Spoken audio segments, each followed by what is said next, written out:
There was a stipulation in FD that says if you do not have a Pro-Am for 2 years, you can petition. Like, I think I had like $1,200 in my bank account.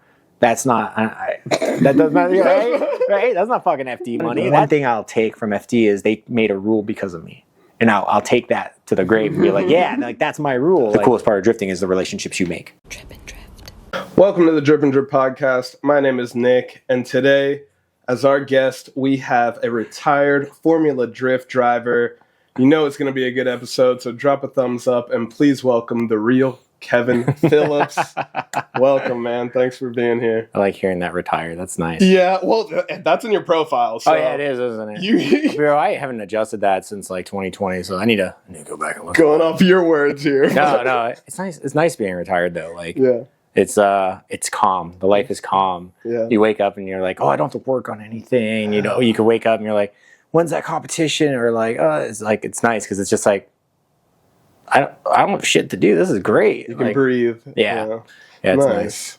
Well, man, so how getting into drifting, how'd that start for you, and how'd that take you all the way into FD? Like, that's a lot of people in this sport, that's their wildest dream. So, yeah, tell us about it. Man, so that's like, in reality, that's like 8 years spanning, and then being like working into FD was like hard. But yeah, it all started just like anyone else. Like, you want to get into motorsports, you want to try to be as cheap as possible, not spend tons of money. And at the time, in like 2007, 2006, like Spec Miata, there's like really a cool, thing to do. It's expensive. The cars are still like $30K. It's just like, it's out of, a lot of people's reaches. And I would go to some of the like Nopia events. It's where I met and made friends with some of the guys there. With the Aero K guys were like some of the first dudes I was introduced to for drifting. Which, like, if you're listening to this and you don't know who Aero K is, like, holy crap, they're like the OG. Go look them up.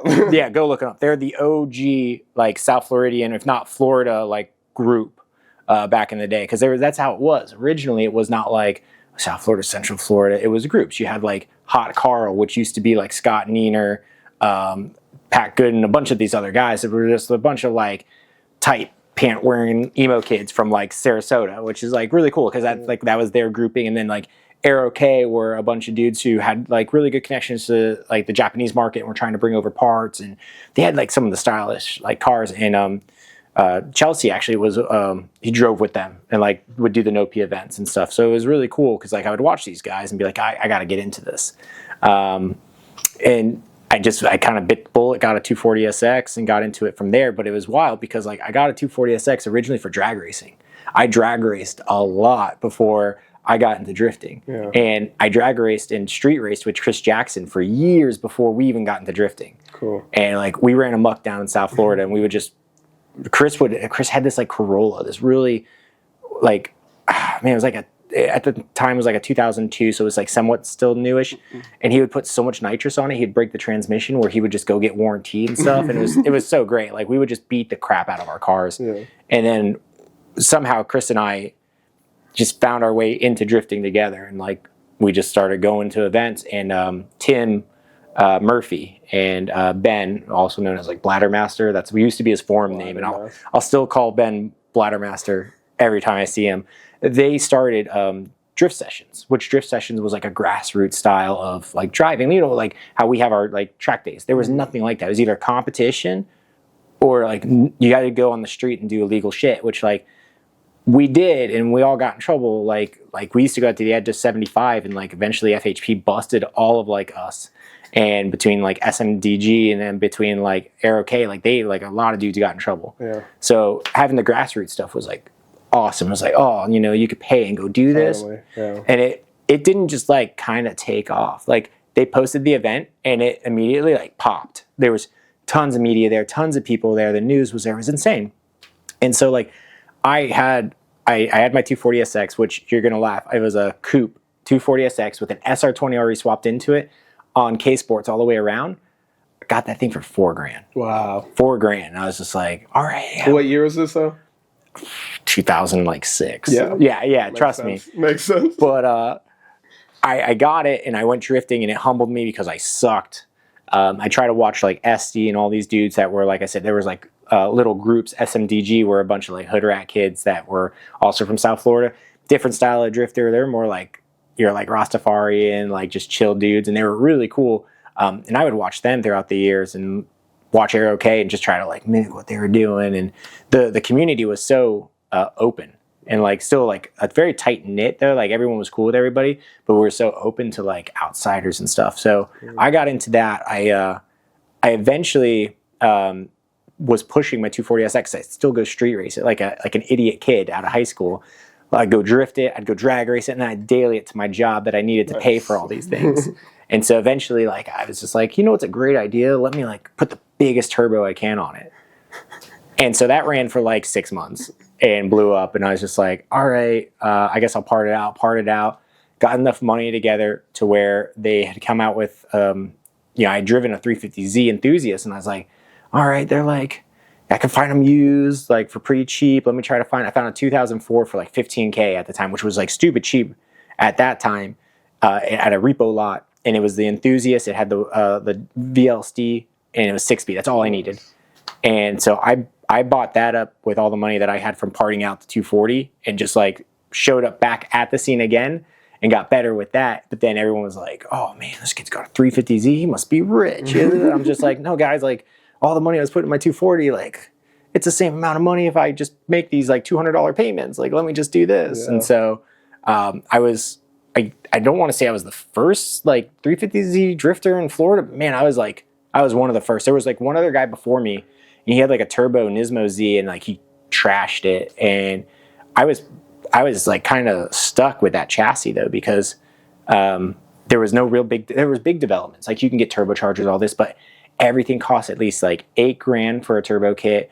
You want the V8 swap it, that's like $14K. Like things were astronomically. No one built, like Injuku never invested at this point in the 350Z. So I was just kind of stuck being stock for a while. Like I slammed it on some cheap like drop zone coilovers, like something really dirty and cheap that I don't recommend anyone doing. But now that I see like the 350Zs nowadays, I don't feel so bad because man, there's some like raggedy ones out there. There sure are. And you've got a 350Z. And like what is your suspension setup on that? Because like mine was raggedy. It was so bad. It's BC's. They came from the owner that I got it from. So does anyone buy BC coilovers, or does everyone just get gifted them? Because like I'm starting to notice a pattern. I would buy them if I didn't have them on the car. Like, you know, if I would like an MB Miata, and I'd like a G37 or 35 4-door. For one of those, if I get and it needs suspension, I'll throw them on, you know, but it came with the car, so I'm rocking them until they... It's better than what I was running, that's for sure. And cut knuckles for the 350Z, Yeah, we needed to make knuckles, so I had this kid, William Barnett, I believe his name was. He had like this really nice SVT Mustang, the silver, that he would drift all the time, and he was like the only welder I knew in the area. So he cut my knuckles, which was great because it was the first time I actually had angle in the Z. But the Ackerman was like, it wasn't like Z. It was like I was just dragging that rear tire. It was cool because I couldn't spin out, but man, it was so bad. I would just go through tire. But like the only people that had access to like that car and that chassis were the pros at that time, like Chris Forsberg, Tanner Faust, all that. Which like the first time I went to an FD event in 2007, my buddy at the time was a big representative for an NOS Energy drink. And he's like, hey, I got you free tickets. I know you're in Vegas. Like, here you go. I was like, oh, thanks so much. I met Chris Forsberg. I was like talking to him about the Z. And that guy was the biggest jerk to me. And I'm sure Chris is like a cool dude, but he must have just not been like in the moment having his day. I was like, hey, like, you know, I'm probably some like fuck boy asking him questions. So he's probably like, get away. Right. And like, little did you know, like I'm pitting next to him like years and years later. Like it's funny how life works. But I was asking him like questions about suspension setup, this and that, and he's telling me like, yeah, I run -6 in the rear, and I'm just like, what? Like I definitely know that's not like he's just giving me like bad intel. He's just like throwing out some crazy numbers. I'm just like, damn, dude, that's like it's kind of the dick move. Like whatever. So like I never actually interacted with him again after that for like the rest of like ever drifting, and he had always been in the area. We'd be drinking at the same bar. I just never really talked to him. And I ended up talking to a guy named Blake Fuller. Blake Fuller runs Braille Battery, and he gave me a lot of good intel. And I was like, all right, cool. I can kind of set up this car like this, and this. And like years of just like going to skid pads not really being, I wouldn't say full committed into drifting, because like our drift days were like not like what you guys have. You guys have like private days every other weekend and stuff like that. We had a drift event probably every 3 months. So we had 3 months to prepare, but like what can you do? You can only bring so many tires with you. None of us really had trailers. Like we were like arrive and drive program with our own car, not like, you know, arrive and drive and everything's there. Yeah, which is like, there's nothing wrong with that. It was just like, there's so many distractions too, living in South Florida. Like rent is high. You have the beach right there. So like, you'll sit there and be like, oh, I'll go drifting this day, or like go to the beach, and like there's distractions, you know.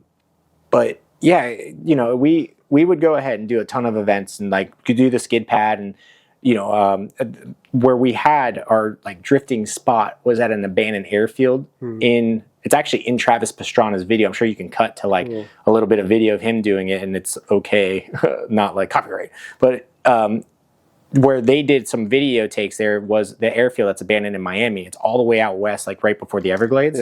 And so like we would go out there.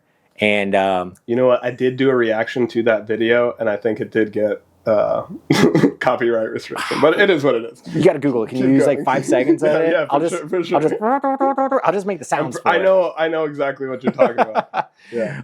And it was really rad. Like eventually we got D1 USA to come there, so that was fucking sick. I somehow signed up and was just like, there ain't no fucking way they're gonna say yeah to me going and qualifying. I get a phone call, hey Kevin, you want to drive D1 GP USA? I go, the fuck I do. like I've only been drifting for like 2 years. I'm just like, I'm super psyched just to be there. And I find out that like, you know, they're bringing over their guys from Japan, Ken Nomura, at the time a very unknown Daigo Saito, who was a fucking beast at the time. Team Orange. And you know, there's real drivers actually in it, but I think they wanted to fill up the field with crashes or something. So they were like, yeah, you can qualify if you want to show up and pay. And I was like, cool. So I showed up. A couple other drivers showed up. It was perfectly fine and nice until it started raining during qualifying. But yeah, Chelsea was there with his E36 four-door with like multicolor wheels. Jeremy Lowe was there. Like I think it was Tom Barnhart, I think his name was. But there was like all these like American drivers actually like chasing this, which was really cool. I got to meet Forrest Wang, like all these dudes that are like at the time are still like somewhat not known, but like known through Nopi. And just being able to drive and practice with like all those guys, and like then get to see Ken Nomura like rip the doors off me on the straightaway, which they wouldn't allow us to drive with them, but they would pull up next to us and they would take their solo practice lap because they didn't want to drive with us round eyes, you know? So I would sit there and I'm like, here, I'm looking at Ken Nomura. I'm like, damn, dude, this is fucking sick. I've only been doing this for 2 years. And like, this is like the four-door Skyline. This is like my idol doing this. And that was like 2009. And so I didn't make qualifier. I actually fell asleep at the qualifying line because it was raining. They had delayed it. We're in our car. I've got AC still in my 350Z. I'm like relaxed. I'm chill. I hear like knocking on the door and I'm like, oh shit, I fell asleep. And they're like, you gonna go? I'm like, oh fuck. I didn't want to like, I had to like X my lap because I just woken up and I'm on a track and I'm like, or like ready to go. I'm like, oh dude, I'm such a dumbass. Let me just like not take this lap just for the sake of not trashing the car. And then yeah, it was fun like driving and qualifying for that. I didn't make qualifier. There was no way I was gonna make qualifier. Like these cars were fucking sick. I got a stock Z out there. I thought it was just funny being there. And yeah, joke was on me obviously, but it was really cool because it was like a really neat experience. For sure. Because like you watch the option videos and like I'm only like 2 years into this and I'm driving next to these guys. I'm like, what the fuck? Like I'm not that good. And I was just like, there were ways around things, I guess, to like, oh man, I can find a ride or drive in certain things if I just like try to plan it out certain ways. And that's like a huge prelude to FD in a way because like, you know, I drove for years and years and years with a 350Z. We did we would do King of County line, it was called. Like you guys have King of OSW. I'm not saying you guys are knocking us off. I'm just saying we were first. No. But I had drifted against my buddy Nick Ward. Nick Ward is he's like really big now because he does Taxi Garage. And Nick was coming from like Atlanta and he had one of the first V8 S14 chassis I've seen. I'm like, what the fuck is this? Like I'm like a monkey with a stick poking at it. Like, what the fuck? Like that thing fit? he's got stock knuckles, like he's got lowered suspension. I've got my Z. My Z is somewhat dialed in. I've got my supercharger. I went with Stillen because they gave us a screaming deal. That barely made any power. And so I run Nick. Nick dogs the shit out of me and just leaves me in the dust. And as I did that and I enter and we're drifting together, I'm like, I gotta get an S14. Yeah. It was just so much lighter. The parts were so much cheaper at the time. And Juku still had only come out with a handful of parts for a 350Z, and this is like 2011 now. And they maybe just started kind of dabbling in it. And I was just like, they had to like clutches, stuff like that for it, but not like, I think maybe they had suspension for it, but that was like it. They didn't have like full control arms. There was no Weiss fab. There was no like, was it FDF or? Yeah, that what it is? The Mantis. Yeah. Yeah. So like they didn't have that, and so people make the joke in drag racing like, yo, sell that shit. I got rid of it because of Nick Ward. Nick Ward smoked the doors off me, and I was like, I'm gonna put this up for sale. I need to get rid of this thing. Yeah. And I had some guy that wanted to trade me an S14 just like Nick's with a V8, and I was like, all right, that's a good trade. S14 V8, 350Z supercharged. Like, all right, cool, let's make that happen. Yeah. And so I made that happen, man, and like. I love the 350Z. It's heavy. It's a great car if you're gonna like just definitely like have skid pad days. But I wanted to make the minute like a 600 horsepower, like just all grip. I wanted to make something that was just like that would get me into a higher pro-am spot, or if not like FD. Yeah. Because I had ran pro-am with the 350Z, and it was good, but it wasn't.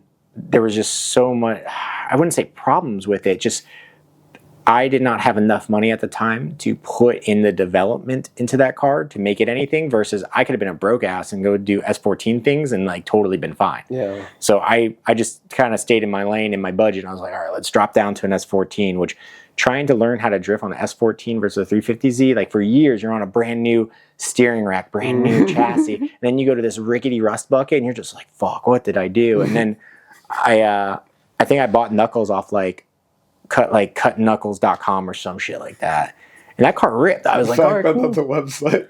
No, I don't even know if that was a website, but like it was it, and it was like, all right, cool. Yeah. And that's like how I got into like competition, and then I started getting more deep into it, and then I would do. I knew that like South Florida was tough because they were closing county lines, so I'm like, fuck, like I need to kind of like move my operations into Orlando or somewhere, because it looks like you guys were doing way more with CFRC. And then OSW was now opening back up to the idea of like doing, they didn't have a skid pad at the time, but they were doing the circle track stuff. Yeah. And I was like, all right, it looks like I have to go to Orlando, and like, I was paying like $5,000 for a house to rent.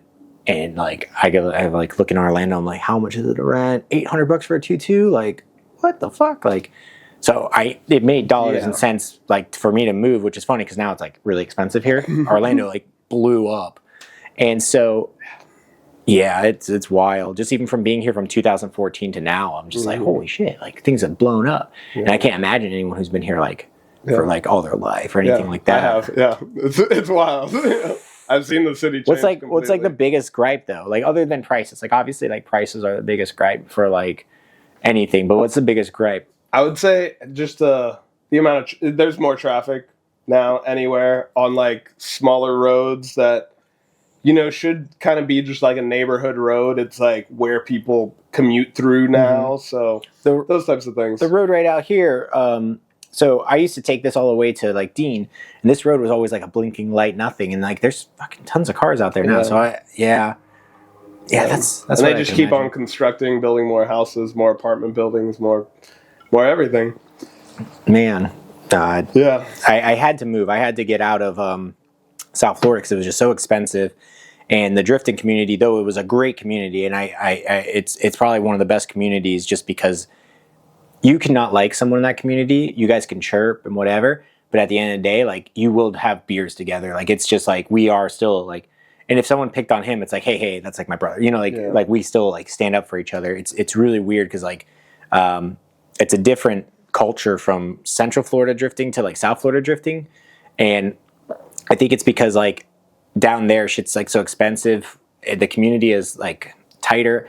I'm not sure exactly what it is other than like it's a tougher skin of individual, but I think it's because like you're in South Florida, you're competing against people who are moving in with tons of money to just fucking gentrify and get you the fuck out. Yeah. You know what I mean? So like all the drifters, like if you need something, they're there to help. And like, don't get me wrong, it's same here, but like there's like 5 different communities within Orlando, and like they don't talk to each other, but they only are within their own community. Yeah. Over there, that would happen too, but they would, oh, this guy needs it, and he's part of like a so-and-so, sure, he's got it. Like, here, I'll open up the shop, let's get it done, you know? So it's a little different, and like if you ever interview Chris Jackson, man, he will definitely vouch for that, and he's a good example of it, actually. Chris, you can like him, you can not like him, he'll still help you. And that's like the wild part, and like kind of the substance of like why I really like am always like, yeah, 954, always like, yeah, South Florida, and like it's just that was kind of like the culture there. Yeah. But it's expensive to do anything down there, so I had to get out. Came to Orlando, and like, yeah, it was cool. It was like I think I had made an analogy earlier. It's like the kid coming from public school and then landing himself in private school and not knowing anyone. That was like the transplant, and I was like, oh man. And I finally got my 240 kind of together. I was working for Titan Motorsports, and we started doing three palms Raceway, Florida. I think it was like Florida Drift Champion. I don't know what they were calling it. No, 3 Palms Drift. That's what they were calling it. And running the V8 in that, I'd run most of the time. I'd either see Fellow on the bracket or I would see McNasty on the bracket. And it was like really fun driving all of them. And it's funny. I one time I had this guy. I don't know who he was, coming from Texas, and we're practicing. And I got, we have like my iPhone in my ear, and I'm hearing my spotter who's just telling me like what's the run up.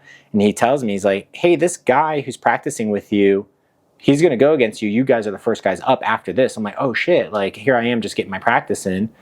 I'm like giving this guy all my details. Right. And so we'll be in like a staging lane. I'll lead. He'll drift, and he'll get up on my door, and he's almost driving straight. I'm like why is this guy doing this in practice? Like what point do you have to prove? And I realize little bug in my ear, my spotter's like, I think he's trying to mess with you. Like, don't worry about it. And I'm like, fuck that. So we get back, we switch around. And now he's in the lead position. He's being told go by race control. Okay. They're telling me, I'm obviously follow. He won't go. He refuses to go. And he's just like, you go, you go, you go. I'm like, why the fuck am I going? I'm like, this guy just wants to like fuck with me. Okay, cool. I'm gonna fuck with him.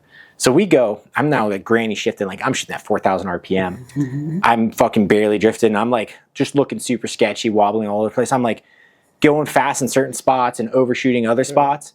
And I want one more run. He still won't let me follow. He only like he's in now the lead position again. We're the only ones out there. And I'm like, fuck it, start the competition. And they're like, oh, okay, we'll just have you guys go. So he's stuck in the lead position. I'm like, fuck yeah. You got nowhere to go. Yeah. He goes, he's got like a KAT, I got the V8. So I'm not bad distance. I'm good distance. I'm playing it simple because I know like I got some shit about to go down. We go ahead, we run the track. We go ahead. He's got to follow me. I'm like, oh my fucking God, here we go. I'm sitting there. I am on the clutch where the car is lurching forward, e-brake down, like I'm at fucking 2,000 RPM just ready to launch. Yeah. I dig him. He does everything he can to catch up to me. I throw it in. We're doing fine, whatever. He's catching up. I see him like jumping in his seat. I'm like, damn, this kid is fucking zooted. This kid is ready to go. And I see us coming to the corner where I planned on like, all right, I'm gonna fuck with this kid. I get to that corner. I left foot brake like no one else. I was just like, fuck that. Checked him up. As I do it, I see him go off track. And I keep going. And that kid, like, that was it. We were done. And like everyone at that moment was like, Kevin's fucking dirty. I'm like, what? Like he was fucking with me. Like, fuck that. Like, so I was just like, man, how is it that I get get fucked with and I fuck with someone back and then I'm the bad guy? I'm like, okay, it's only cool if it's on the weekends in practice. And this kid was Rudy Martinez. Oh wow. And he did not like me after that. Now, me and Rudy are really cool. Me and Rudy are friends. Like, there's no bad blood. Yeah. It's a really funny story. But man, like at the time, he was pissed, and everyone was like, I didn't see brake lights. So I'm like, what? You didn't see brake lights? Like, bitch, I brake check. Like, I got brakes. And so this like rumor started that was like, Kevin has like some kind of switch that he turns off his brake lights. And I was just like, what the fuck? Can anyone just accept the fact that like I did that on purpose and like I had like the brakes went up. I had video of it and like everyone was getting really weird. And it was like the Orlando kids that were all like, ooh, like he's a dirty driver. And I was just like, bro, anyone would have done that. Yeah. I'm just sitting in my pit laughing my ass off and my spotter hears me laughing. I was just like, this is great. This is fun. And like, no one thought that was fun. Yeah. No one thought it was fun. Everyone was like, oh, that's dirty driving. I'm like, come the fuck on. And so like, after that, like one time, that one thing, I had to battle this whole like dirty driver aspect. I'm like, I had like times where I'd be tandeming and my car broke and they'd be like, oh, Kevin's playing games. I'm like, what? No, I broke my shit. Like, look, that fucking control arm's fucked up.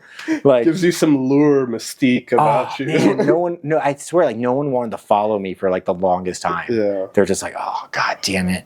And I would use it to my advantage. Yeah. I went against Fellow once and he creamed me on the fucking lead run. And I was like, all right, I got to fucking do an active chase. I have to drag race him and inactive the shit out of him. And I did. And I used the idea that like, if I was down in points, like you're not sure if I'm going to do something. And I would use that. And it worked out a lot in competition. Yeah. And yeah, Three Palms was awesome. And like, that was cool. I got 5th overall. I think that's when Kevin Lawrence got his championship, got his license. Fellow got his license. And then Kelsey got her license. Cool. And I think it was McNasty right after that. And then it was me. Which was just a big prelude to all 5 of us eventually having our license. And it was from C Palms that you got yours? No, so I never won mine.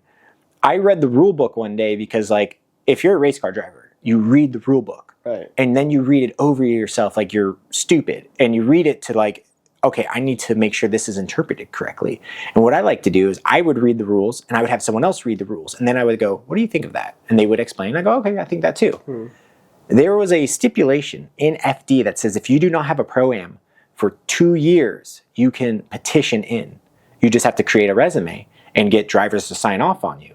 Well, 2014, I wanted to work with a team. I wanted to get like my boots on the ground with FD. I was like, cool, man, like, I want to work for somebody. And I had talked to a couple of my guys who, Jeff Abbott, who had been a big Miata driver in FD, ended up moving like down the road from me out of nowhere, like super random. Like, and this was before I moved out of Fort Lauderdale. He was like, oh, I'll get you on a team if you want. It just might not be the team you want. I said, any team, bro. It's fine. Any team. And then I get a phone call and it's Mike Essa coming off of his 2013 championship. And he goes, I need help. I was like, the fuck you calling me for? Like I'm expecting a call from another driver. Like I'm not thinking this guy needs my help. And he's like, no, I need a spotter. I need a full-time spotter because he had borrowed spotters. Like Matt Power spotted for him at one event, and then he had someone else. He had his wife doing it. Like he's had other people do it. But that shows how good of a driver Mike Essa was. That he just needed like, hey, was that good? All right, cool, I got it. Right. Yeah. And so like I was working with him and watching him how he drove, and he was very left foot brake oriented. And I was like, damn, dude, like, you know, at the time hitting the left foot and creating more pendulum from that was not like a thing we were doing. And then I was like, holy shit, I can create more angle by just tapping the left foot brake and creating like this pendulum effect. And I was watching Mike do it and I could hear it. I just got so used to it where I started driving like that. But you know, if a pro does it in a pro car, cool. But if I do it in a shitty Pro-Am car, I'm like the bad guy. I'm like, oh, come on, guys. But yeah, I didn't get my I didn't get my license in a competition. I read the rule book thoroughly, and it said there was no, if you have no Pro-Am comp at all within like a 3-state like area, like they gave you some actual like distance. It said you could petition into FD, but you have to have the right requirements. So it's now, like that was 2014. I wait, 2015. Okay, no Pro-Am. 2016. I'm still driving. I'm still like kind of getting my shit together. Yeah. End of 2016 is there. And I go, all right, petition. I literally found the form on FD somewhere and I filled it out. And I asked, you know, Mike, I'm like, hey, if they ask you, like, feel free to like give them your, if you don't think I'm ready, that's cool, man. Like give them the most truthful answer, whatever. I don't hear anything back. I'm like, oh man, like no, like that's cool, whatever. I'm lame. December, like 2 days before Christmas, I get a phone call and it's Andy Luck, and I'm like, oh shit, like I don't know Andy yet, and I know that if anytime Andy Luck calls you, it's bad. I get the phone call, it's Andy Luck. He goes, do you check your fucking email? I'm like, oh shit, like I must be in trouble. I must be delayed. Like something, there must be something with ESA Autosports that I didn't sign. Like I don't know what I could be. I get to my email. Look, it's from Formula Drift. It looks like a different email, and I look at it and it says, congratulations, you've been accepted into the 2017 Pro Spec season. I'm like, holy fuck. Like I'm in complete shock because I'm like, I did it without fucking going through competition. I read the rule book and I went by the rules. Right. And I was like, I cried like a little bitch, bro. I was so happy. I was like, I fucking did it. Oh my God. Like anybody there, yeah. I called my parent, and I was just like, I can't believe this. And she's like, I can't believe it either. And we were like so stoked about it. And yeah, I think my roommate at the time was like, what the fuck is wrong with this kid? Because I'm just like, oh, like ugly cry, you know? And I was just like, fuck yeah. Like, and you know, I had never looked at myself as like some FD champion. I just like, I want to get to that. And if I can get to it, cool. Like, I don't care what happens fucking after that. I just want to get to it. And so I got the email. I'm like, cool. I get fired the next day from the job that I'm at. Wow. Just because they're not doing too hot sales wise. I'm like, fuck. Like, all right. Like I bounce on the weekends, and I was like, all right, make some cash doing that. That's cool. Like trying to like figure out jobs and stuff like that to make money. I have to make a tire budget now. I'm sitting there doing all the math, and I'm like, holy shit, like, all right, like we got to make it happen. Yeah. And I was just like, I think I had like $1,200 in my bank account. That's not, that doesn't matter, right? That's not fucking FD money. No. That's like, I think that's like a dinner for an FD team. And I'm just like, fuck, I'm going to have to work so hard. I'm like, all right, cool. Like I was not prepared for it. My car is in pieces right now. My engine is out. It's like, we're debating on what to do engine wise. I was thinking about going K series. And like after that, I'm like, oh, no, fuck, V8 again. And I immediately was like, oh, let me hit up, I know a really good V8 specialist out of Harbour Town, or out of Melbourne, and it's Harbour Town Fabrication. Okay. Tom, who runs that, which he's like completely missing. I don't know where that guy went. But at the time, he like sponsored Eric Loomis, Pat Gooden, Tom Barnhart, or like the guys who are like you know, in that area. Mm-hmm. And I was like, hey man, like if you could just help me put together this shit, like I'll get all the parts, I'll get everything. I'm not asking for anything other than like if you can help me with time and give me some space. And he helped me out so much, and like got me ready for FD. And I was like, fuck yeah. He put a big ass cam in the car. With a week to go before the first event, I blew the engine. I was like, fuck. And we're just like, fuck it. You know, the cam was good. Put the cam back into we got a LQ4 out of a goddamn Hummer. Wow. Put the biggest cam we could on there, bored out the heads, and just said, okay, it makes 450, but with nitrous it makes 650. Great. And just fucking sent it. And I was on cut knuckles, like I think suspension. Fuck, I was on K Sports. Fucking K Sports. I'm like, once again, I don't think anyone buys K Sports. I think they just get them like with cars. Right. And I had that, and like I had no time to ask for sponsors or anything. I was just like, fuck it, we're gonna send it. Like let's see what happens. And yeah, it was like a super fucked up, weird, fun. Like it was the best year of my life and like the worst year of my life, because like all these people who talk you up, you find out immediately they're not your friends. You find out who talks shit about you. You start hearing stuff, and like that happens with any. I mean, I'm sure like that happens with everybody, right? But when they announce that, you know, the pro spec roster, my name's on there, and I swore half of Orlando lost it. South Florida, Fort Lauderdale, they're like, fuck yeah, like all right. Rest of like all my Cali guys, like I got friends all over, and like everyone else was excited. I swear Orlando had just like, it got like, there was no oxygen in the air, bro. Everyone, what? Like everyone seemed so upset by it because like I read a fucking rule. I read a rule. That was it. I mean, what would you have done? You go ahead and you can spend $15,000 in a pro-am season to go ahead and get your license that's good for the next year, so now you're already down $15,000, or you can save the money incrementally, which I didn't because I didn't think I was going to fucking get it. Yeah. Dumb on me. But save with the hopes of getting it, and there's no pro-am, you just keep dialing in your car and then petition. Because I'll tell you who did do it. Adam LZ didn't get any hate. Adam got zero hate for that. Well, not really. I mean, he got like a smidge of hate. Yeah. For the 4 people that hated him, there was 4 million that were like, "Oh my god, yeah." You're right about that. Yeah. Like, yeah, he had his audience to back him for that. But to be real, like the bad actors, and there are bad actors here in Central Florida. There's only like 5 of them.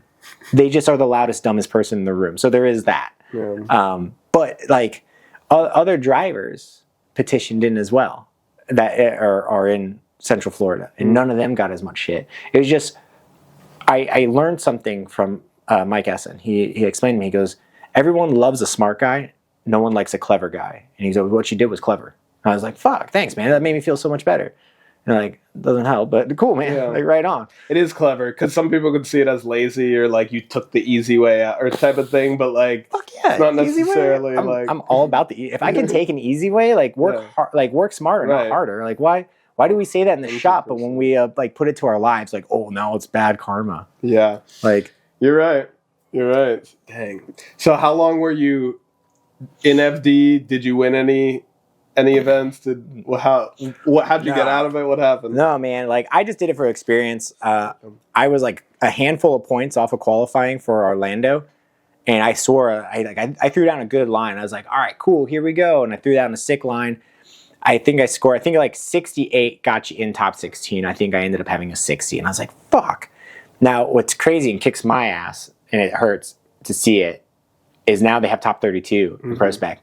And every qualifier I did, I was like 18th, 19th. I was just out of it. Right. And the car was not ready. Like, it was not an FD car. These kids were showing up with 1,000 horsepower cars.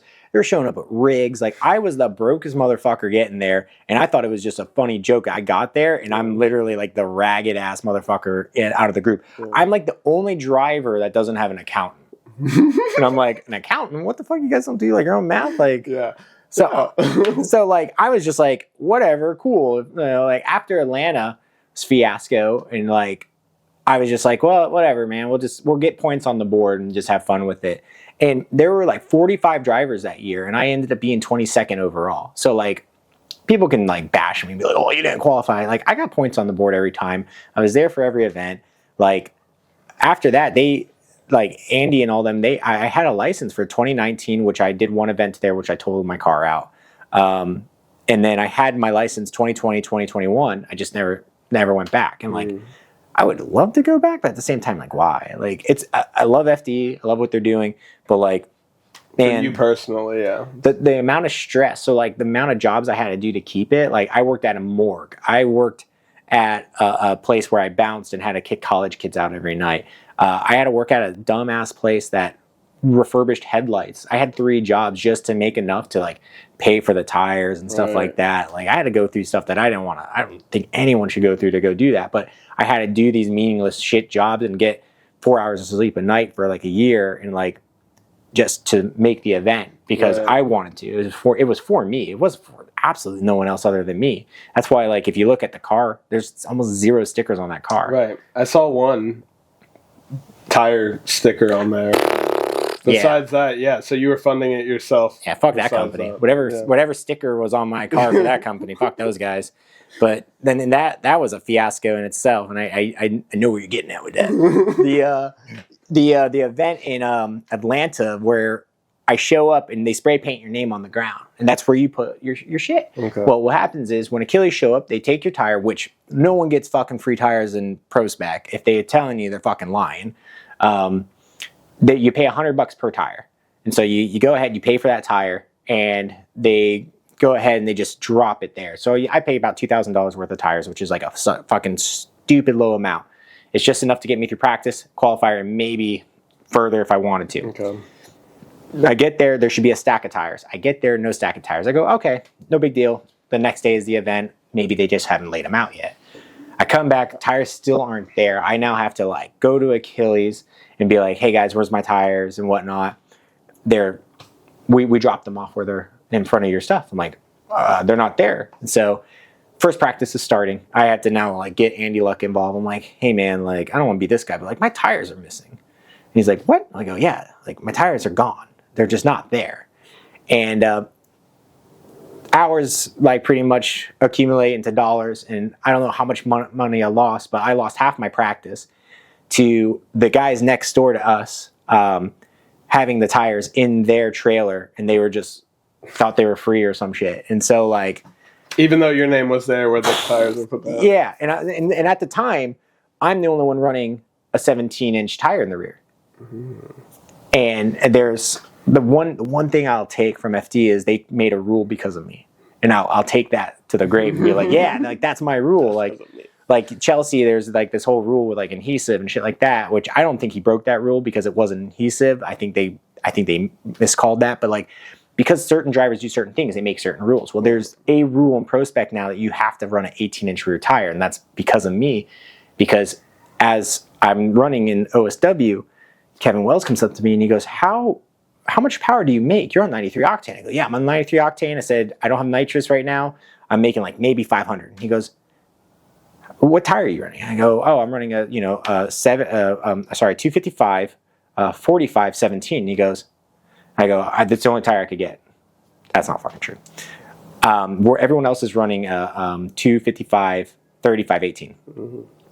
And he's trying to figure out, and I see him clocking. And what they do is FD, a lot of the spotters, from the first apex or the first front clipping cone to the next, they'll time you and see how fast you get through that middle section. That's how you know if the driver's fast. Because really, this is all just like the sides are bullshit. Right. And so they were clocking me, and they're like, "You're faster than most of the people. Like, how are you doing this unlimited horsepower?" I'm like, "Oh, I don't know, man. Like, fuck. Like, read a rule book. Like, I'm not going to tell them." Yeah. At the end of the day, Kevin came over, and he comes over with a caliper to measure the tire with, and he's measuring all my filled tires. I'm like, all right. He goes to my car. He goes, deflate that tire. And I go, what? I'm like, what are you talking about? Like, I'm laughing, and I'm like, oh, fuck, he gets it. What we were doing is it was a 45 tall tire, and we were deflating it out, and it was 168 millimeters. So it was like almost a 270. Yeah. And that's how I was getting by, which was totally fine. Yeah. Like they do it in the pros, but with us, they're really strict. So he couldn't make a rule for that year. And he was just like, all right, we'll see if that flies next year. And then the next year, they're like, you can't, everyone has to run 18-inch wheels. And then now they only make it where when you get the tire, you can only get this tire, this size, nothing else. And so that playing dirty. Oh yeah, right? Yeah. fuck me for reading some rules. Like, oh man, that's like the funniest part of it is like guys think like these champions like get somewhere because of like hard work, which they do. They do. But they get there because they read the fucking rule book. Like, I'm not saying everyone in FD is like cheating or doing something dirty, but like if you're racing, you're probably doing something bending some type of rule. Like there are cars right now that instead of having bash bars, they have like they'll have shit made out of tungsten, or shit will be full stock. It won't be like hollow bash bar. It'll be full stock to make weight somewhere else. Or they'll run like 2 batteries because technically a battery is not considered ballast, and you can only have 50 pounds of ballast. You know what I mean? Like there's ways around this, and like I don't know where like everyone got the memo where like, oh, apparently doing that's like cheesy. It's like no. Like doing that is part of like the rule set, and exploiting the rules is part of following the rules. Like you're still technically following them, like, but you just exploit where you can. I never got points taken off. Yeah. I did just fine. It was just man, it was a wild year, and like doing all that, and then like before that working with ESSA, it was just like from 2014 to 2019, it was like it was such a immersive drift experience because I was friends with all the teams. They needed something from me, they could just ask. We were all boys, and like it was really cool because like to come back to Orlando, I didn't have that. We didn't have that camaraderie. People were just like, "Oh, Kevin, dirty driver," and I was like, "Oh, come on, get over yourself." Like no one else thinks that. Yeah. It's just these 5 bad actors say it within their community, and then people are like, "Oh, I don't know that kid, so how do I hear this?" Yeah. So, that's how word spreads around. Dang. Do you know anyone that happens with now? Like right now, that you can just, you don't have to say a name, but is there someone right now that you can think of that has bad actors around him that make him look bad, but he's not, you've never seen him do anything bad? Yeah. And same with like, it goes for just people in general. Like, I know people that others might talk trash on, but they've never done anything to me personally. I've only been shown love from them type of thing. So you're good in my book till you cross me, and you know, then we'll see where you land. But man, and then like during like 2015, this new Instagram came out, and everyone thought it was fucking me, and it was called Formula Derp. Yeah, and dude, Derp. Like, which now we got Kooks, but yeah, we keep going on Derp. Yeah, everyone thought I was that guy too. Yeah. I didn't know. I was so removed from the community for a little bit that people would like air their laundry out to me in like text messages. I'm like, or like on Instagram. It's like, why the fuck do I need to know this shit? Like, thinking that you would post it on Kooks or something, that you were Kooks. Yeah, they thought that, and I was just like, no. Yeah. But like, no, man, that guy goes in though. Yeah. Like that guy goes fucking in on people. please don't go in on me. Yeah. Like either. Like spare me. Holy shit. But I also think he goes, not necessarily deserved, and by any means, I don't think anybody necessarily deserves hate. But things that are like, oh yeah, man. Ooh. But you know, things that are like if somebody is being really cringe, he'll call that cringe out. Oh, yeah. You know, if somebody's being like, whatever, like he's the one to do that in this community of Orlando drifting. So just I didn't even know about the Instagram, and then like someone was talking about it to me, and I was like, oh, let me look up this shit, and I go, ooh, whoa, yeah. Oh shit, and like. It's like got stuff about domestic violence on there and like phone calls. I'm like, holy shit, this guy goes deeper than anyone. That was See, that's stuff that's like kind of deserved, but like I'm all about the gossip. Like fucking like tell me. Like I loved it. I was like, ooh, let me get my tea and just fucking listen to this. Yeah. The only thing is like that Instagram only goes in like I think I only got like 100 posts. I'm like, I want more, but like at the same time, like every time he goes in, like he went in on one of my boys, and I was like, ooh, like that's like really wrong. He took it off, and I think he realized that he was being fed bad information. I say he because I don't know who the fuck this person is, but yeah, honestly, only a guy would do that type of shit. Yeah, there's different like generations of drifting. Like when I said Aero K, that's like OG, like Chelsea, Sean, Raffy. Let's see who is up here. Well, like Pat Gooden would be OG. Yeah. So that's like Gen 1. And then there's like Gen 2, which was me, Chris Jackson. Like, so you go through generations, and like Dustin Motors, who's been on your podcast, he's like a generation 4th. Yeah. Like that's a 4th gen drifter. Whoever Kooks is has to be like a 4th or 5th gen, like because he knows some stuff. He knows stuff, but doesn't know enough about something, because like he went in on someone, and I was like, oh, and I messaged him. I'm like, well, what about this? And he goes, oh, I didn't hear about that. I'm like, damn, no, you're new then. Like, all right, I'm not gonna figure out who it is. I don't really care, but like keep doing God's work, bro. Yeah. I say that, and then I'm gonna be held liable for like someone who like I'm getting bullied. It's all because of Kevin Phillips. Yeah, man. So with the comp cars and stuff, if you had the 350, you had the 240. Now I feel like you can build a 240, but I don't think it'd be really like smart to do that. So what would you build if you could build a comp car now? Well, so like really weird. I have this E36 just like sitting away in my garage. It's fucking dialed. It's got SLR arms on it. I don't know what took me away from like doing E36 stuff for years. I think it was because like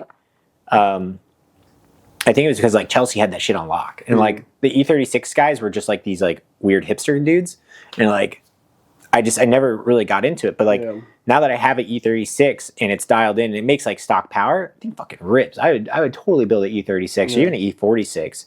The thing is like that's an old car. Like the cars we're looking at, like to drift, even 350Z, they're 10, 20 years old. Yeah. Like a new car, I have no idea what could be like even a chassis nowadays. Like. Not the Supra. No, the Supra sucks. Like the Supra is great for drag racing. Like it's really smart. Like you can go ahead and brake boost, and that thing squats a full 2 inches. Like it's a monster for that stuff.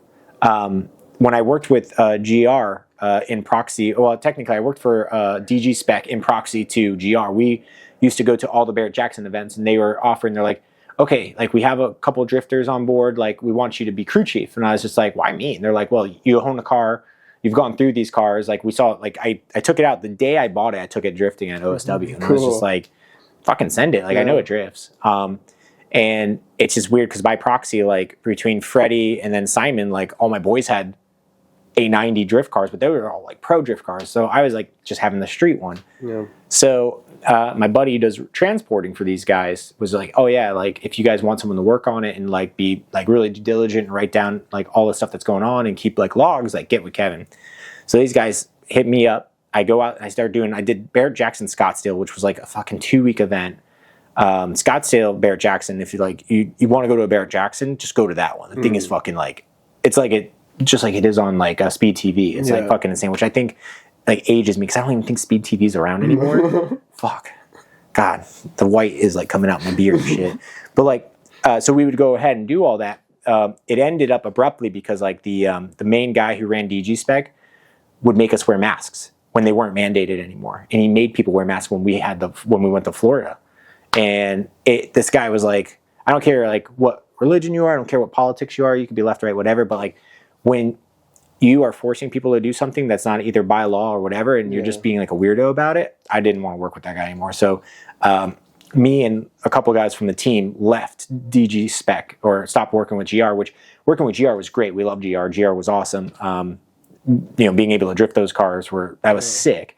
They were originally like, oh, do you want to drive or do you want to crew chief? I'm like, well, what's the day rate? And when they like explain the day rate, they're like, oh, it's $350 to drive a day or it's $450 to crew chief. I'm like, oh shit, like let me grab that paper and pen. Let me start writing down some tire pressures, and it's crazy because like the Toyota Supra didn't break. We had like 5 or 6 of them. And the only thing that broke was the Wevo. This is going to be like the little tiny like pad that's in between the tail shaft of the drive shaft. Okay. And the tail shaft, I'm sorry, in between the drive shaft and the tail shaft of the diff. It's like this little spacer. And they have them in BMWs and those would like get fucked up. But we were drifting them from like 9 to 7. And it was pretty intense. It was cool. It was a great experience. But yeah, like the A90 drift car is not that. They're like only Stefan Papadakis could get it figured out, right? Like like Freddie does a great job, and this thing's a fucking rocket ship. When I went over to Norway, I met a kid who's like, oh yeah, I got an A90 that's all done up. I'm gonna bring it to the States, and I was just like, all right, man. Like I don't know you, but this sounds amazing. Yeah. And I became good friends with him. When I went to Norway, and it was Simon Olsen. And I was like, yeah, dude, like I'm like I have my own things happening, but like I'll go ahead and like if you need help on information stuff like this, where to like store it stuff, like I'll help you. Yeah. And I wish I had more resources to help him and be more involved. But he brought all these blonde haired, blue eyed kids with him. Like he brought like all these Norwegian kids with him. It was great to like work on the car and stuff. Very like you knew it was them. It was like children of the corn working over here on the Supra. You're like, oh, those are the Norwegians. Yeah. And he killed it. He did great. But that car was really hard because if anything got out of whack in that rear suspension, there are so many fucking arms that you would have to dial it in, and you have to really do a custom subframe and shit like that. It's a great car, but it's a BMW at the end of the day with a super short wheelbase. It's just a Z4. So it's a good drift car, but it's not a drift car I would choose at all. If I was to choose a platform, I'd go with the M2, which is the longer base, a longer chassis variation with the B58, because that B58 is a fucking monster. I'm a fan of the M2s. Yeah, they look, or just the 2 Series. Like I like how small they are, but they're not too small. Yeah. They still got right in between. Like I could see that, and my boy Brett Collins, he's been. I hope he sees this because he's been delaying the 6-speed conversion for B58. Hopefully he'll get it together one day, but no, man. The 6-speed that they came out with kind of sucks. Yeah. Because they didn't really do much to the diff, and the diff originally, you got an 8-speed automatic. You're gonna put a 6-speed, like the gears are gonna be long in some places, short in others, and like I drove it and it sucked. So I would like to see like an M2 would be where it's at. An M2 would just like I'd keep the B58 because you can make 1,000 like. You could do stock block 1,000 horsepower. Wow. Like, everyone's all like, 2JZ, and like, I get it, but like, BMW made a great motor. Yeah. And it's weird because like Toyota put themselves in a weird spot because as a Supra owner, I want to eventually get rid of it, right? Sell it, but I want to get some 4-door or with a back seat. Mm-hmm. But I want to keep performance. What do I do? Because Toyota doesn't have anything for me. It puts me in a BMW immediately. You don't like the Corolla?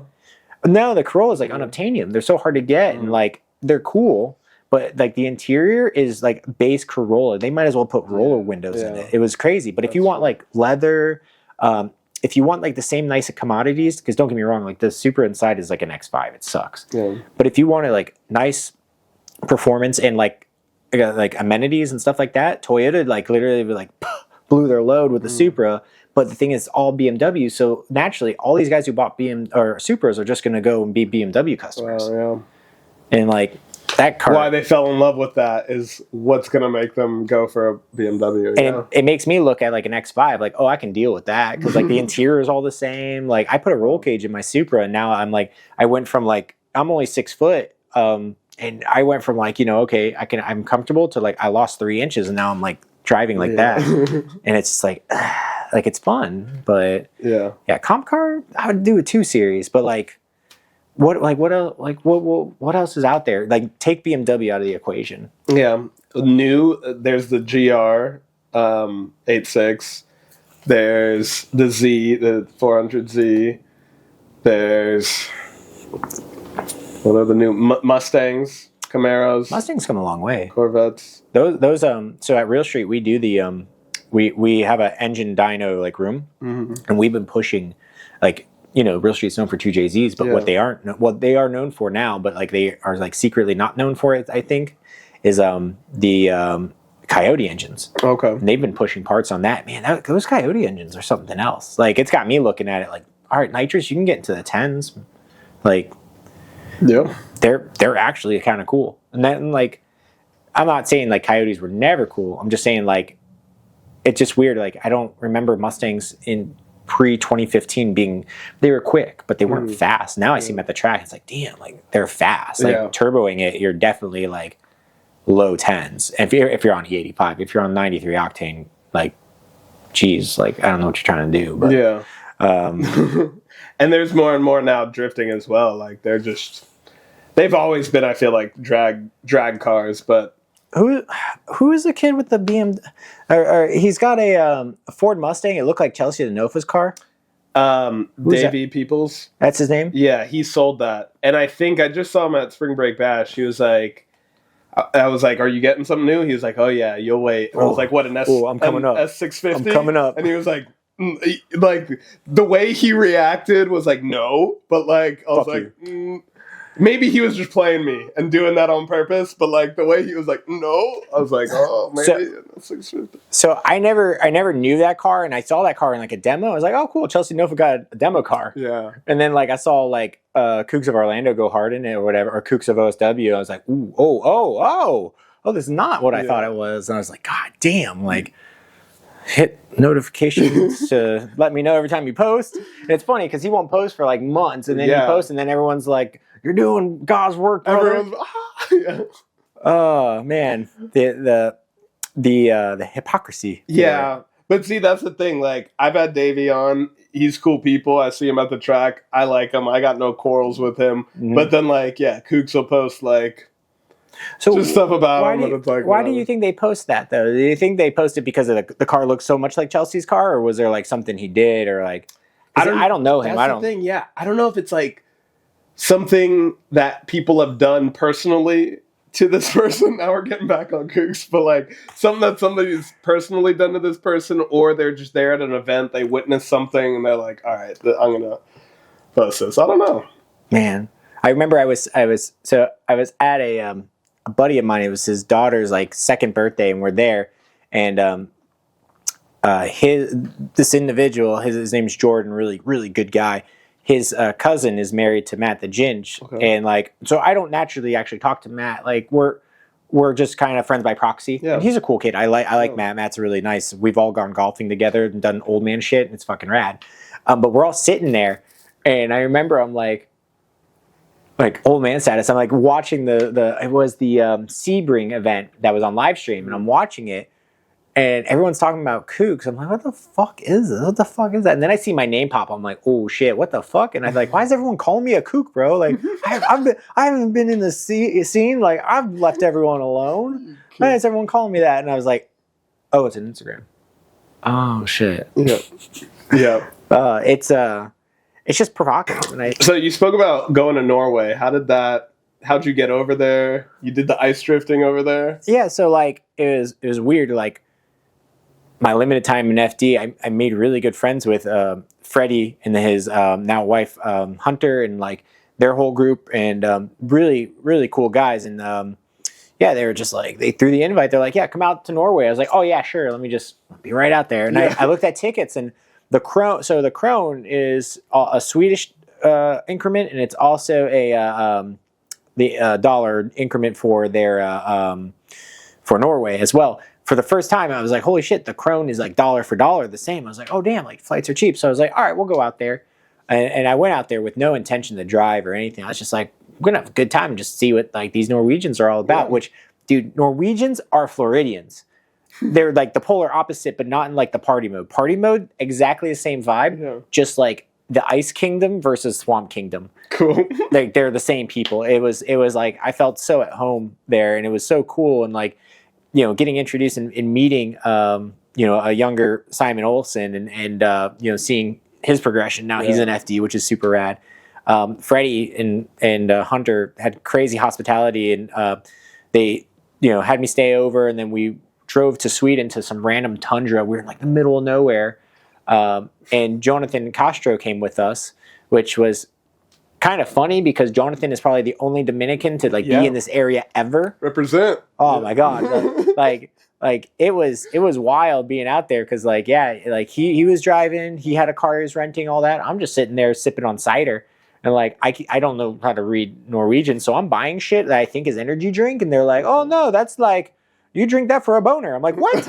Like, fuck, this is gonna be a wild day. Like, you know, like I just like kind of getting used to like what things are happening there, and I was just like, it was really cool. And there was a guy out there who had brought 2 cars, and the one car just kind of sat there. I'm like, cool, whatever, you know, like I like that's neat. And he goes, you're Kevin Phillips. I'm like, oh, what the fuck, dude? Like, this guy, I hope that, like, we've had good interactions on like Facebook. He's like, oh no, you used to sell me parts at Real Street. I'm like, oh shit, no way. And he's like, yeah, I got an extra car. You want to drive it? He's like, I know you're good. I'm like, you sure? Like, all right. Like, and so I had an Altezza, right-hand drive Altezza, to my disposal for that whole event. Sick. And Hunter let me borrow her BMW, and her BMW, she said her e-brake didn't work, and I was driving it with her. And I could have swore I was pulling and I could feel some resistance, and it was helping me in the snow. And I ended up throwing that thing in a snowbank, and I felt horrible because we delaminated a tire. And like, I was like, damn, dude, I just crashed my friend's car. Like, my bad. And luckily there was nothing wrong with it. The tire got popped back on, ready to rock. But yeah, it was wild because, like, you know, to me, what complete stranger, this guy Julian with Garage D, like, you know, I only know him from like a couple interactions. It was just like, yeah, man, here's the keys. And I was just like, holy shit. And like getting to drive that on the snow. So it's just like driving like the wet out here. But the difference is like the white on white, it's really hard to tell depth perception. So like these snowbanks, they look nice and soft, but at night it gets to like -11. They harden in their ice. So they're like concrete. You don't know until you hit it. Right. And like, I drifted with some guys that were like, some guy named David, he was from like Somalia. He had immigrated to Norway. Now he drifts. I was like, dude, that is so wild. Like he's like, yeah, my brother is a pirate. I'm like, what? Like, that's insane. Like, there was just such a like clash of people. It was so cool. And like, I would definitely not live anywhere near there because I like America. Like, and it was funny, as I was getting over on the flight, Hunter, she goes to me, she goes, Kevin, you can't talk politics. And I'm like, what? I'm not going to talk politics. She's like, I know you like Donald Trump. I'm like, okay, we don't have to talk. We don't talk. I don't want to talk about it. She's like, people over here don't like politics. Like, yeah, no worries. I get there. The first dinner, I feel like everyone's eating dinner and ready to ask me a question. I feel this like pressure. I'm like, holy shit, what's happening? And they're like, we love Donald Trump, man. How do you like? Do you like it? I'm like, oh, holy shit. And like, they're all like, yeah, dude, like, he's great. I'm like, I'm not ready for this conversation. And then they like, how does taxes work? I'm like, taxes? I don't know. They take money from us, and they're like, how much? I go, 15%. And they're like, oh, they take 30 from us, and like the whole thing got politicized like instantly. Yeah. And I was just like the dude trying to just like eat, and she trying not to do it. And they're like, you know, like in their sweet in their accents, they're like, how does insurance work? I'm like, I don't know, man. Like, I don't know, dude. You sue people? I don't know. And they're like, what's that? I'm like, oh shit. I am way over my head. And then they were like, where are you from? I'm like, what do you mean?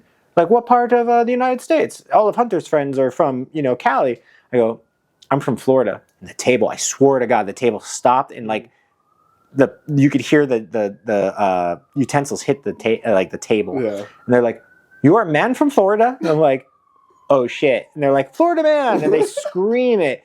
I never bought a beer the rest of the event, like the rest of the week. I never bought another beer. Everyone bought beer for me, or like it was such a good time. Yeah. And like Sweden was cool. Like it was a cool like tundra to be out there. It was really nice to drift. It was just like a big party. Like it was definitely like a like community variation of like what Spring Break or what Black Friday used to be. So Black Friday, what it used to be in like CFRC days, is what they're doing out there in the snow. Yeah. And they're doing it pretty much just while there's light in the sky kind of deal. So like it's literally like Norway is like the Ice Kingdom variation of Floridians. They're like the same people, and then like the Floridian people are just like the short wearing flip flop version, like swamp people. Yeah. But they're exactly the same people. A little more tan. Oh, they got tanning beds out there. Bro, I saw so many tan Swedes. I'm like, where the fuck are you guys catching the sun? And then I see like every place has a spa or like a tanning bed. And I was like, man, no shit. I mess with Sarah Hera. I'm like, this is why you're tan. No, she's super rad too. Like, I think she's in Sweden now. But like, dude, all those drivers, like Juha Rettinen, all those dudes, like that is like, man, that's like Mecca for drifting. It's not, the drifting there is not big. Gottville is great. And the drifting there isn't like, you know, obviously like FD is like top. But like Norway is like, I would say pinnacle drifting for community. Because if you drive and you break down, dude, everyone's willing to help you. Like like there's always little inner dramas, I'm sure, everywhere. Yeah. But it reminded me almost like South Florida in a way, and like how everyone has everyone back. And like someone had blown out a transmission and everyone was volunteering to help stay and take it and go ahead and like have the car get up on a lift. And we had so many hands to help it out where I was like, I'm just gonna go to dinner, and like there's so many people helping out, and I was like, damn, dude, this is sick. Yeah. And yeah, dude, Freddie is the ice king out there. Like if you're with him or like if you're friends with him, everyone's like, oh, you're good, you know. Like it's really cool. The ice stuff is wild, and like I would definitely do it again when I got back. So I had landed and I got home. It was February like 20th. And it was the last flight I ever took because of COVID. Wow. Because then everything started shutting down. Yeah. Like, I'm like, what the fuck? And wow. Like, so it was right before you landed, and then it went in the... Everyone was coughing on that flight. Everyone was coughing on that flight. I got really sick like a week after I landed, and I was like, oh my God, I've got this disease. I'm dying. Yeah. And they're like, well, you know, do you have this? Do you have that? And I was just like, I was in Norway, and they're like, oh, like, you know, no doctor wanted to see me unless they were like scrubbed up and like full shield, because we didn't know what like COVID was at the time. Right. And so, but man, like it was wild to be stuck in Iceland on a delayed flight and to see them like quarantining certain terminals. I was just like seeing that shit. I'm like, oh man, what's this? Yeah. And like my buddies at home, they're like, I don't know, some Chinese virus. I'm like, what are you guys talking about? Like 28 days later shit? And they're like, yeah. I'm like, I'm terrified on the plane.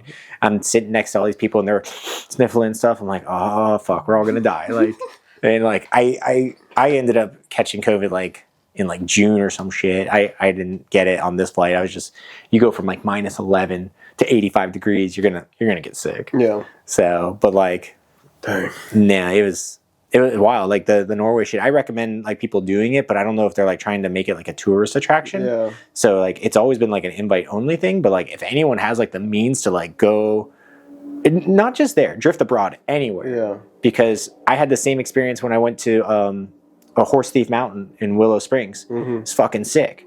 it was so cool. Like I had a great time. Like it was just me, Danny George, Mike Essa, a couple other people. I think Chelsea was there, but he wasn't driving. He blew a head gasket. But like, dude, it was like such a sick time. Yeah. And I remember we would just get shit faced drunk. Not the people I mentioned, because like some of them would leave and go to hotels. And I camped overnight there. Sure. And that was like, if you ever Google like 2014, 2015 All-Star Bash, holy shit, it was like, it made Black Friday look like a diet variation. It was insane. Wow. Like there was just like all this crazy stuff. So like I recommend just like drifting abroad, which like, you know, I know people really push hard to do like the FD thing and stuff like that. But man, if you could just take like drifting on a community standpoint and then travel with it, I think like you would probably, that would pay off so much more, because there's big big drifting in the Dominican Republic. Yes, there's big driving over in Brazil. Do I recommend you go there? Oh, no, probably not. But you know, whatever you go, like you go. I'd go to Brazil. I'd go visit, but yeah, it is a little dangerous. Yeah, same with the DR. I mean, I'm Dominican. I'm too white to go to Brazil. I've been a few times, never for drifting, but I've been to the DR, and it's. I mean, I've never had a problem.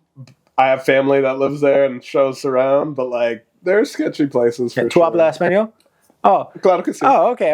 Piquito. So like, I don't speak enough fucking Spanish to be there, and like I could just get by. But like going to Brazil, I don't speak Portuguese. I am way too white to be there. Like I'd have like a little 8-year-old. You look Portuguese. I don't know. I'd have an 8-year-old show up with machetes, and I'd be like, like here you go, like shit, you know. But like. Yeah, I would totally do DR. I wouldn't go to Canada. Fuck that place. But like, I would definitely go to like DR. I think that's like a destination to go drifting at. Yeah, it's growing for sure. Japan. Oh, Japan's always going to be. Ireland, I feel like, is just because I've seen more drift game stuff happening that like it kind of put it on the map for me a little bit. I was like, oh, like they got a scene out there. It's weird. So a lot of the guys in like England, they'll take the ferry over to Sweden and do the whole like. They'll do the whole ice thing, and the ice thing has become so big. But the thing is like, other than the ice, like grassroots events are very like sparse out there. Yeah. So it's weird. Russia's massive with it. I used to see tons of like grassroots videos with that, and like I don't see it anymore. Like nothing comes out of it. But now they got RDS. Yeah. And they're like some of their tracks and even just some of their runs I've seen clips of are gnarly. Like. I don't know. They're doing it out there. I mean, not getting political stuff but with Russia, but like they're drifting stuff. I feel like they're doing it. Maybe I'll get an invite. Good comrade. Yeah. Give me invite. Yeah, that's what's so cool. Like I feel like you've gotten, even after FD getting out of it, you've gotten these opportunities that a lot of other people don't have those connections to get. So, has there been anything else that's been like that you've been invited to do that's been pretty well? Yeah, I mean, the like working with GR was like one of them, and like doing all that, and then I'm definitely going to go back out. Originally, before COVID messed everything up, I was going to go out there to Freddie's because they were getting married out there. I had tickets, everything. We were going to go to, me and my wife were going to go to Frankfurt and like do all this. And like recently, like since I've had a kid, I'm just like, okay, when he gets older, I'm like, I have so many good like steps for you to be where you need to be if you want to do this, but like I can't wait to take his ass over there just to travel. Like it's nice to just travel and like obviously see the world, but like, you know, there's different reasons for traveling, and some people are just like, I want to just do it for the Instagram and be like, oh, look at me and fucking Bali and shit like that. It's like, no. Like if you have friends in other places, it's great to just visit those friends. And man, FD is crazy because like I went from like having a lot of Floridian friends to like I got homies all over now, and like, man, I just even like the drivers, like it's crazy because like I'm still a nobody, but yet like, you know, like pretty much half the top 16 are all homies now. Where it's like, yeah, man, like you need a place to stay, cool, stay at my house, or like, hey man, I'm gonna be out there, okay, let's do something, you know. So like it's cool, and then definitely like the whole like driving experience was neat about it, but like being able to like turn your brain off to being like full send, go drift and go do this, and then being able to like back up and being like, hold on, let me get my money right, let me manage this, let me get my life right before I can get back into it. Well, I got all that right. I looked at it, I'm like, I got all my friends that do it, and I can live vicariously through them, and like, yeah, you know. Yeah, that makes sense. Yeah. And it's really cool. And to watch like Chelsea, who like me and him grew up together, watch him go against Freddie, who's like my homie. It's like it was fucking cool. Yeah. And it was just like, cool, man. Like, you know, it's good. Like, this could go either which way, and I'd be super happy with. And like, I don't even watch FD anymore, to be honest. I don't watch any drifting. Even if I go to like spring break bash or anything like that, I'm just there to like crack a beer and hang out with some dudes that I haven't seen in a while. Because like, it's just like any kind of car scene or anything like that. It's the people that keep you there. And like, For sure. yeah, that's why I like the traveling. Like, you expand that network, expand those people, and like, man, just between the United States, you've got a big group in there's a big drift group in Atlanta. There's a big drift like following in Colorado. The Midwest has it too. Texas is massive, and that track is fast. Yeah, that track is really fast. Northeast. I mean, you got the Bloodmaster dudes and stuff like that. They're still out there. I think they're still kicking. I don't know, like, but like the English Town stuff like that. Like, that's still like pretty rad. But like Washington, like, beautiful place to like stay, beautiful place to go, and then big drift community there, and a lot of big car culture that is in Vancouver that comes over for like some events and stuff when they do like I don't want to call them like stance events, but they're just regular car shows. Man, they're so cool, and like, it's the community. And like, you know, what I got out of like FD and everything is that like all these dudes I grew up watching, except of course Forsberg, of course, you know, I ended up becoming friends with, and like, I was like, oh man, cool. Like, you know, I've got so and so's number. Like, I can call that dude on the fly, and he will pick up and just be like, oh, what's up? You know, it's just so cool. And like, seeing Mike now and the shit he's doing with the company he's with, they're doing YouTube stuff. They bought the old Hoonigan building. Oh, yeah. He's part of that. Isn't a corporation that bought Hoonigan, right? Like, so that's like, totally different. It was Wheel Pros bought it. Yes. So I heard Wheel Pros. This is what I heard, is that Wheel Pros bought it before Ken got into his accident. So that was happening anyways. But as Ken passed and the contracts were up, that's where like all these people started just like getting laid off or going other places. Now, I don't know how much of that is actually true or anything like that. That's what I hear, and it seems to actually like correlate with everything. But no, man, like, yeah, it's just the community, and that's the biggest thing I could say is like, you know, like, follow your dream. Like, if you want to be a pro driver, fucking don't let anyone stop you. Like, I had to go through so many relationships, like friends, girlfriends, like just people in general, strain those relationships to get to a certain point, all for people to just be like, oh, he's a dirty driver and I hate on him. And it was like a handful of bad actors that wanted to go ahead and talk shit about me and try to spread lies, you know, and that fizzled out as it should. And what remained were my real friends. What remained is like this community and network of friends that I have now around the US that are just like diehard, like, yo, like, we're homies. And it's sick. And like I said, like, doing the drifting is great. And if you want to go ahead and do the FD thing, that's great.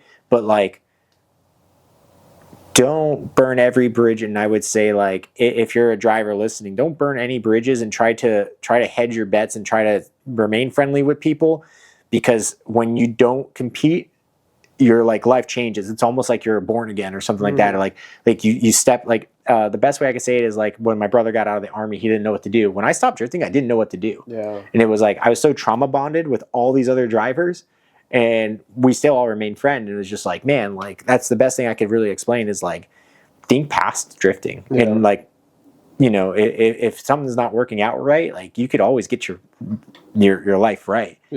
Because that's why I stopped. I was like, oh, let me get my money right. Let me get my life together. And then I got that together, and I was like, let me start a family. Why am I going to go drive? I'm going to be like 40 something and go through like a cycle, like, you know, like a drug addiction. Like, no, man, I'm going to start a family. I'm going to go buy a house. And like, all these guys, like, I think we talked about this earlier, get like super like spectrum, focus on, like, Rain Man focus on shit. And that's totally fine. But you got to be able to step back from it and be like, if I could take a smidge of that focus and put it into like schoolwork, or put it into like making money, or put it into like an art or trade or welding or craft, fuck, dude, like, drifting would be such a like cheap thing for you to do that you're like, I don't want to do it anymore. But that's the thing, drifting's going to always be expensive, so get the money right. But yeah, it's true. Get your life right. All right, last question before we close it out. What, besides Chris Forsberg, who was a pro driver that did not meet expectations, and who was a driver that did meet expectations? Oh man, so we'll go with like, didn't meet expectations in a good way. Kyle Mohan, that dude is wild. I love that dude. Like, so you meet him and he's like, oh hey, you know, like he comes off a little like nerdy, But if you get to know him, that dude is wild. And that guy's like, he must have been a giant killer in high school or something. Like he if he doesn't like something, he'll say it. And like he's a wild dude. I like him. And he's a good dude. And he's I think he's like a dad now. His kid's like turning 4 or something. He's like a really stellar dude. Awesome. And I didn't expect him to be such a wild man. And I was like, holy shit. Yeah. Like Kyle gets down. This is sick.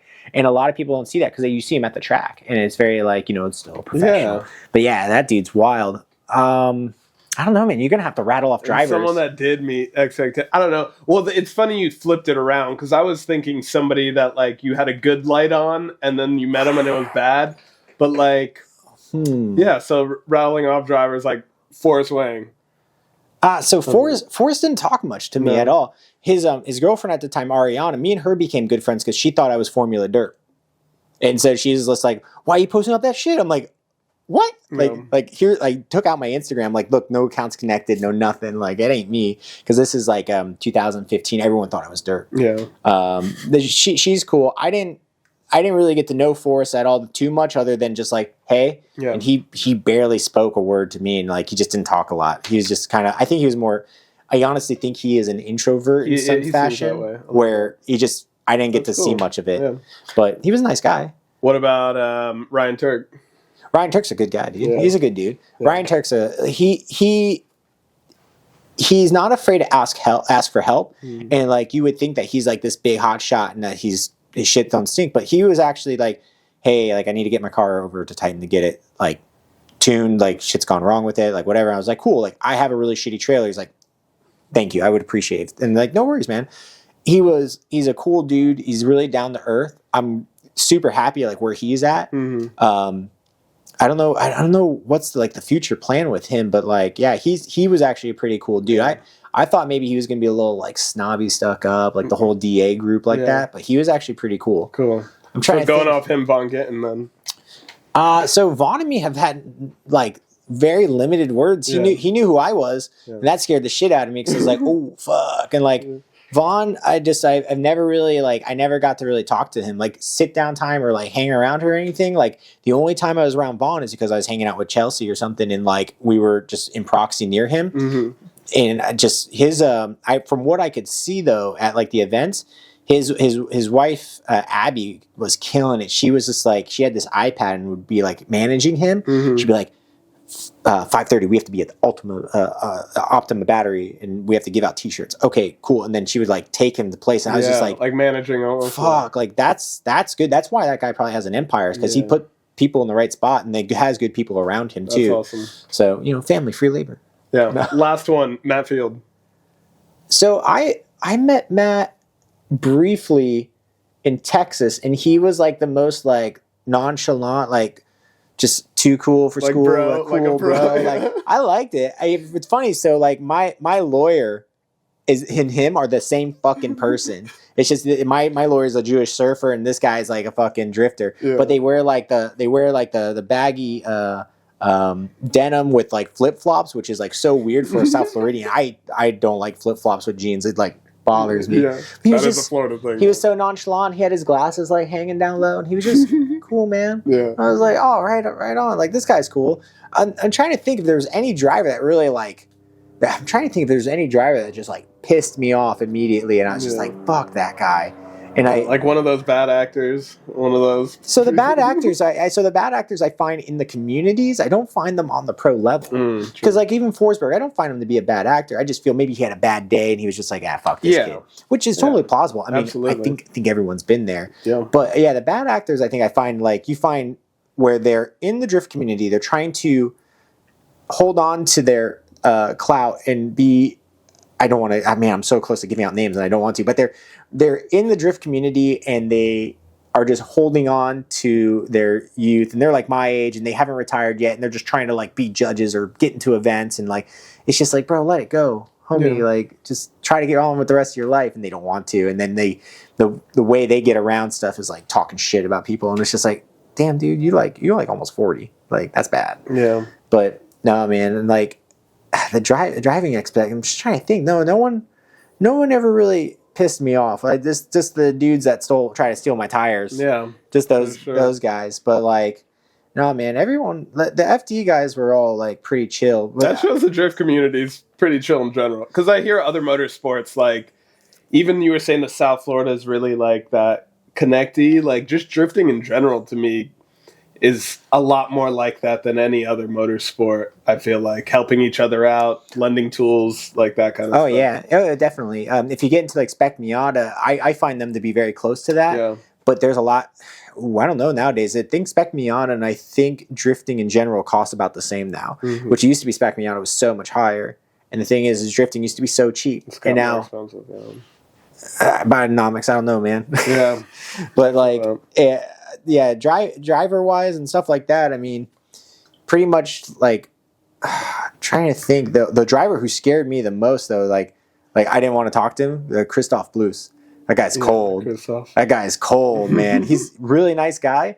We were all gambling. I don't know if I were allowed to say that, but we were gambling on like who's gonna win top 16, and he was out because of like some car failure or something. And I think his uncle or someone showed up, this Latvian guy, and we're all like doing dollar bets. And he comes up with hundreds of dollars. He's like, I bet on them. Whoa, this dollar bets. He's like, but if I win, I take all money. I'm like, sure, man, sure. Yeah. Holy fuck, he lost. Oh. The $100 sat there, and I looked, and it was me and a couple guys. I'm like, I'm not taking that fucking $100.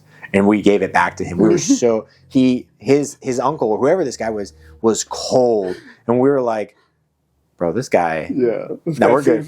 Here's your money back, bro. Like, no way. Yeah. And one of the to touch on the I know we're getting the outro and finishing up. One of the coolest guys that I did get to meet drifting was this guy Donovan. This kid Donovan, and he rolled up on his like Grom to my pit. Was like, you're Kevin Phillips. I'm like, ooh, shit. Like, did I talk shit about this guy on the internet? And he's like, no. Like, you have a Grom, I have a Grom. Like, we have the same, like, kind of, like, things that we like. We follow each other. I go, oh, okay, cool. And come to find out, he was the coolest kid. I say kid, but coolest guy. He was the guy who was like, oh, you're an accountant. I go, my accountant? I don't have an accountant. And I was like, what team are you with? Like, I knew his name, and I knew the car he drove. He drove at E30.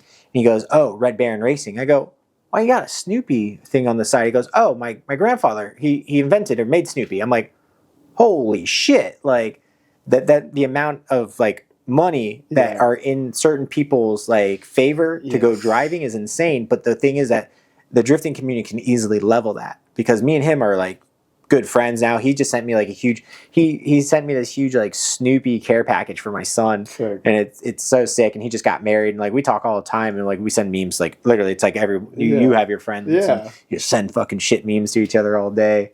But like that's the cool part about that community of drifting is that like it doesn't matter where you're at, it levels a playing field because you all are like under the same like pretenses. You all want to drive, you all want to have fun. You know, obviously the competitiveness is there, but like like that was one of the coolest relationships I was able to like somehow formulate in driving there. But that was just the coolest part about drifting. And I'm sure you could leave off with saying like the coolest part of drifting is the relationships you make. Yeah. So, which as long as you aren't a dick. Then you should do just fine. You should do okay. Yeah, man. Well, dude, thanks for coming by. I finished mine. Let me crack. I really appreciate it. If you like this episode, give a thumbs up, drop a comment what we should ask our next guest we have, and we'll catch you next time, fam.